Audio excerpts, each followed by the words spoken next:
Absolutely clear. And I put that question to Renuka Chaudhary. Renuka Chaudhary, remember Priyadarshini Mattu? Remember Priyadarshini Mattu? She made repeated police complaints against this man Santosh Singh for stalking her.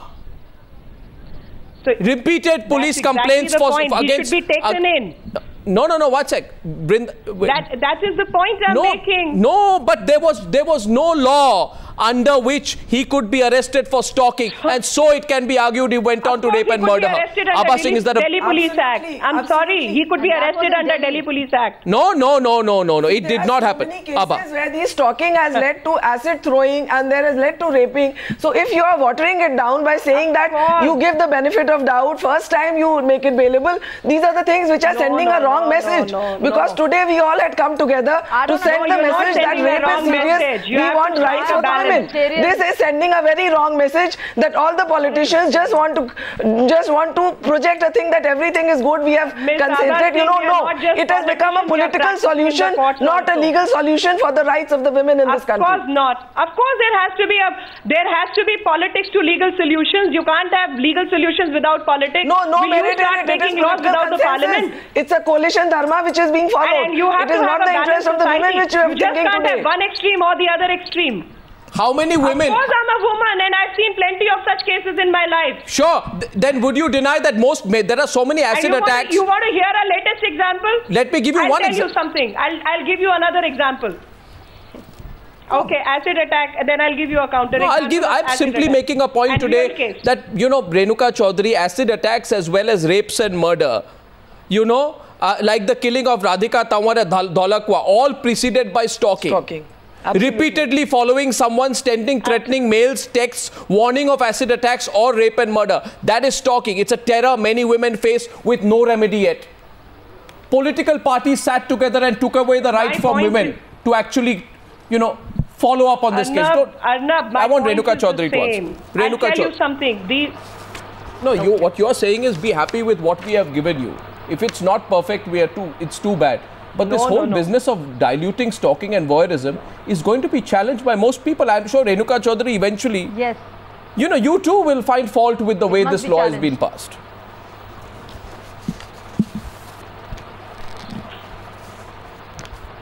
Brinda Grover wants to come in. I think Renuka Chaudhary couldn't hear me there. Yes, Brinda Grover, go ahead. I want to just make one point. Maybe it's good for a news show to exaggerate what is happening and call for a breakdown of everything. We are getting stalking into the Indian Penal Code for the first time. It's not dropped from the heavens. The women's movement has asked for this offense to be introduced.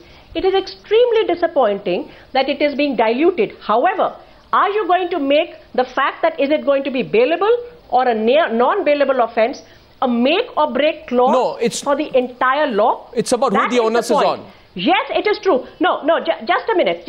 This whole question of onus on complainant, I don't know what people are talking about. In every criminal offense, the onus is upon the prosecution to prove the case beyond reasonable doubt. So let's not create media hype where there is none. My third point, let me finish. Please understand that we are talking to a society and to a parliament which does not acknowledge, and we are fully cognizant of it, does not acknowledge the bodily integrity or the sexual autonomy of a woman. Women are treated unequally, discriminated against. The violence against women is a manifestation of that.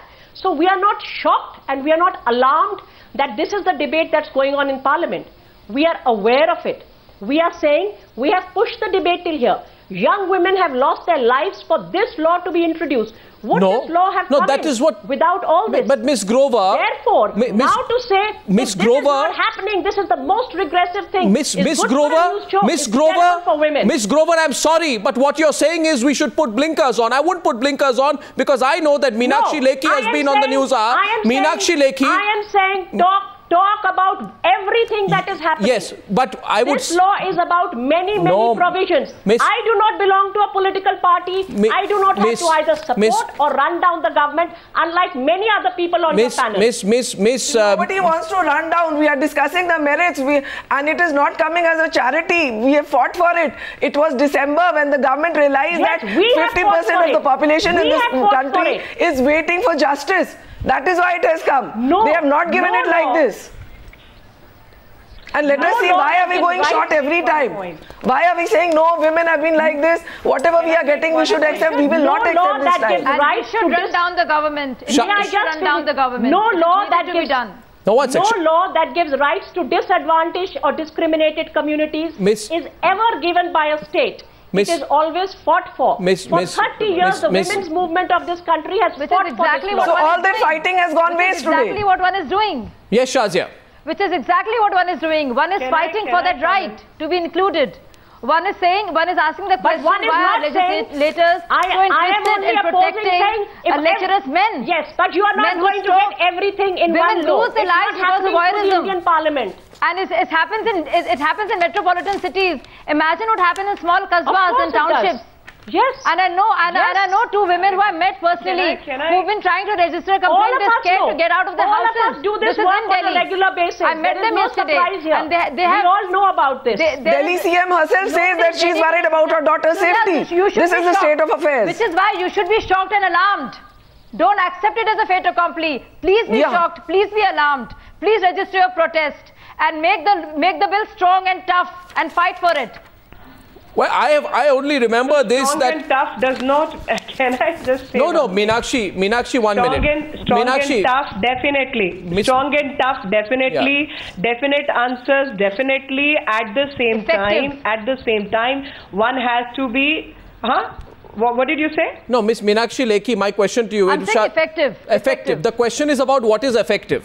Right? Effective, absolutely. No, 1 minute, Meenakshi. I'll tell you what is effective. I'll tell you what, and I'll give you an example. No, tell me today why the BJP changed its position. Because you have yourself been on the News Hour advocating the necessity of reducing the age of consent in keeping with the changing times.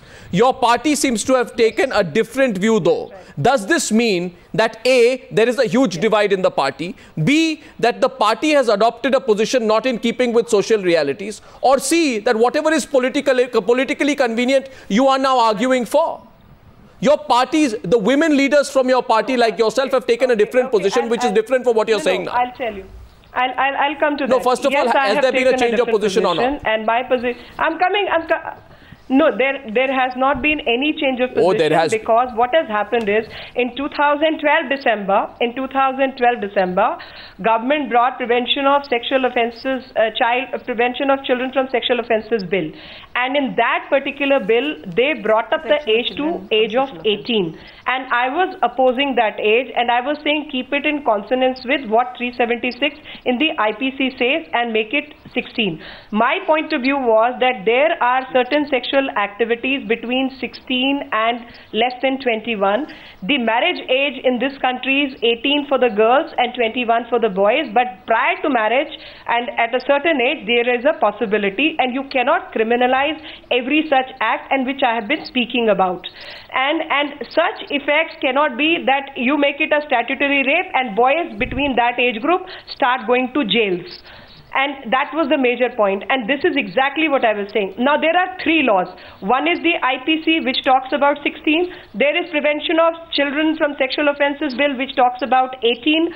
There is Hindu Marriage Act and several other marriage acts, and Prevention of Child Marriage Act, which talks about 18 and 21. So there are 3 different ages. You have to bring a semblance of order between all the 3. Well, I think what you're saying is contradictory. And let me tell you why. And you need to understand. What you're saying is contradictory. No, it is not contradictory. Let me tell you why. It is not contradictory. Let me tell you why. Please allow me to complete. But allow me to tell you why. If it is not clear. Allow me to complete. I will lose the thought. Allow me to complete. I will lose the thought. And under these circumstances, because prevention of criminalization was the major cause in reducing this age, whereas being able to produce children before 18 is against the especially girls' physical body. And under those circumstances, decriminalization of sex below the age of 18 for girls and below the age of 21 for boys was very important. For that, a way has been found. Please, and the Meenakshi Lekhi, what are you saying? Make it under probation, because 16-year-old girls come to court and say, "Maang mein sindoor bhara hua hai, hamari shaadi ho gayi." Please, Meenakshi Lekhi, what are you saying? Those marriages to exist. Meenakshi How do you Lekhi, deal with the situation? No, so 1 second. The only way you can deal is Meenakshi Lekhi, you can deal with it is by keeping the age of consent as 18 today, and decriminalizing any sexual activity by making it probationary. No, Meenakshi Lekhi, please, don't make it out to be as if the age of consent has suddenly been lowered from 18 to 16. You are fully aware that the age of consent in India since 1983 has been 16 years. It was raised to 18 4 months back by the Prevention of Child Sexual Offences back, and a month ago by the ordinance. Absolutely so you are wrong. Absolutely right. So your argument is... I'm not wrong. Has no basis. I am not wrong. My argument is this. My argument is that age of consent till 2012 was 16. And it's only when the government brought Prevention of Sexual Offences Bill for Children's Sexual Offences Bill, only in 2013 they made it 18. I want to know. And because they made it 18, there was a contradiction. See, you are all the most well-known women leaders of your parties. I want to know from Renuka Chaudhary, what is the problem with the whole issue of stalking and voyeurism? Can you just explain to all our viewers where political parties had a problem with stalking and voyeurism? Why did they feel it could be misused? It's not just, laws are not just made for politicians, Sadhna. Laws are made to help set a direction for a society and to moderate youngsters and people and say that if you follow this law, you are a law-abiding citizen, and if you don't, you will be a violator of that law. Yes. So it's really ridiculous that you're asking us that, political parties are representatives of citizens, yes, and they're given constituencies. We don't come with independent views and opinions into Parliament. No. We have to necessarily voice what our polity says. Yes. And there have been certain reservations. There is a lack of understanding. There is a lack of comprehension of what exactly this means and the repercussions of that and their work. No. They haven't read that in stalking, in voyeurism, there's specific conditions which have been addressed, that you cannot violate a woman's privacy when yes, she's in a particular place. And yes, we don't want to even address those issues. So there is a lack of comprehension. No, Adnan, and we have to bring it to Parliament to debate it. No, is there a fear? There is no conscious need for the government or anyone else, any other political party, to deliberately subvert this. No, tell me. Really, we shouldn't be accusing. No, Miss Chaudhary, No. Miss Chaudhary, I just want to follow up with you. I have been informed, and I have been informed. I just want to ask Miss Chaudhary. I have been informed by several political leaders I spoke to that Arnab, there is a problem we have with voyeurism and stalking. We believe this can be misused. Anybody can accuse anybody of voyeurism and stalking. Every law can be misused. Right. So then... Every law can be misused. Yes. Are you saying it's not being misused? Yes. We have dowry laws which are misused. Yes. You have income tax laws which are the traffic laws which are abused every day. Yes. And that, yes. I consider it a ridiculous excuse. And saying that women will misuse it, I don't know the then percentage of what is misused against with women is a gazillion times more. Because when you bring a law, you have to carry everyone with it. There's no point bringing a law where no one else is going to adhere to it or accept it. That is the principle of democracy, Adnan. We can't use brute force and say, we are steamrolling you and you have to concede. We are appreciative that they've come on board of different aspects. Yes. And that we are able to actually bring this law into place. This legislation will come into place, which is going to be of huge help. It's open to debate. And then it is always open to correction. There's always a provision to change if we need be. But you can't have everything gift wrapped and tied up and brought at this point. It's not gift wrap.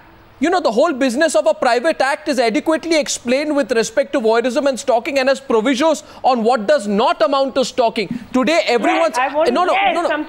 Today, everyone's asking what happened to December. Where did December go? Outrage in December, compromise in March. Yes, that's the point, Derek. The outrage in December was not about stalking and voyeurism. Well, but when Justice Verma made his committee proposals public, which also included, by the way, barring politicians facing sexual offence charges from contesting elections. making marital rape an offence. I think it's brilliant. So you think it's brilliant, Renuka Chaudhary, then why didn't it happen?